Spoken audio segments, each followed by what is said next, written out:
मेरे जीवन का सबसे डरावना अनुभव उस समय हुआ जब मैं अपने दोस्त विवेक के गांव गया। गांव का नाम शांतिपुर था, लेकिन वहां की कहानियां कुछ और ही कहती थी। गांव में अजीबोगरीब घटनाएं हो रही थी और कई लोग रहस्यमय तरीके से मर रहे थे। एक रात मैंने और विवेक ने यह तय किया कि हम इन रहस्यमय घटनाओं की सच्चाई जानने की कोशिश करेंगे। हम दोनों रात के समय गांव के पुराने और सुनसान हिस्से में पहुंचे, जहां अक्सर ये घटनाएं होती थी। वहां पहुंचते ही हमें अजीब सी ठंड और सिहरन महसूस हुई।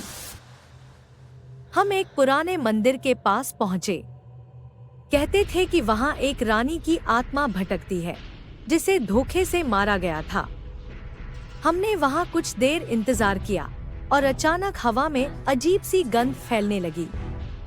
तभी हमें किसी के रोने की आवाज सुनाई दी। हमने मुड़कर देखा तो एक सफेद साड़ी पहने औरत खड़ी थी। उसके चेहरे पर गहरा दुख था। वह औरत धीरे धीरे हमारे पास आने लगी। उसकी आंखें लाल थीं और चेहरा सफेद। हम दोनों डर के मारे हिल भी नहीं पा रहे थे।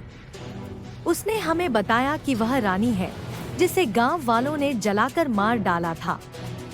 अब वह अपनी मौत का बदला ले रही है और गांव के लोगों की आत्माएं भी उसके साथ हैं। हमने वहां से भागने की कोशिश की, लेकिन हमारे पैर जैसे जाम हो गए थे।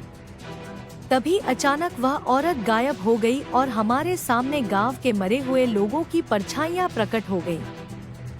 हमने जोर से चीखकर भागने की कोशिश की और किसी तरह वहां से भागे।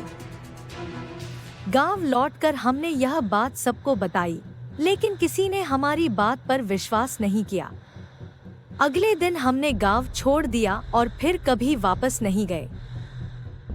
उस रात की घटना ने हमें सिखाया कि कभी-कभी अंधविश्वासों में भी सच्चाई हो सकती है। आज भी जब मैं उस घटना को याद करता हूँ, मेरे रोंगटे खड़े हो जाते हैं और दिल की धड़कनें तेज हो जाती हैं।